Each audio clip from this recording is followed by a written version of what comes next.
আসসালামু আলাইকুম। ভালো আছেন ভাই? ভালো আছেন ভাই? এটা কি মাছ ভাই? কি কি মাছ আছে এই জায়গায়? রুই, কাতল, মিরকা, কার্পু, কালীবাউস। বিভিন্ন ধরনের মাছ আছে না? এটা কোন বাজারে যাইব ভাই? এটা যাবে রামপুরা বাজারে। রামপুরা বাজারে। এই যে কোন আড়তটার নাম কি এই জায়গায়?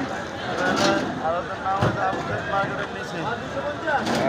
বিশাল বড় আড়ত এটাই না? বিশাল বড় আরত রামপুরা বাজার। রামপুরা বাজারের ভিতরে বিভিন্ন ধরনের মাছ আছে।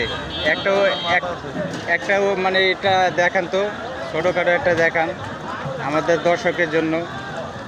এই যে কাতল, এটা কয় কেজি হবে ভাই? 2.5 কেজির উপরে। 2.5 কেজির উপরে। এ তো বিশাল বড়, বিশাল সাইজের। এটা তো মনে হয় আরো বেশি, 5 কেজি না 6 কেজি হবে? এর উপরে। উপরে আছে না? এই মাছগুলো সব রামপুরের বাজার চলে যাবে। তারপরে এই আছে রুই, 2 2 কেজির উপরে।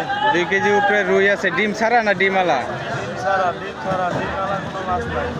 আহ, 1 নাম্বার মাছ। যাক, আজকের বাজারে এই যে এই মাছগুলো রামপুরা যাবে। যারা যারা রামপুরা এলাকায় আছেন তারা অবশ্যই তার সাথে যোগাযোগ করবেন। পাইকারের নাম নুরু। সবাই যোগাযোগ করবেন ইনশাল্লাহ। আল্লাহ হাফেজ।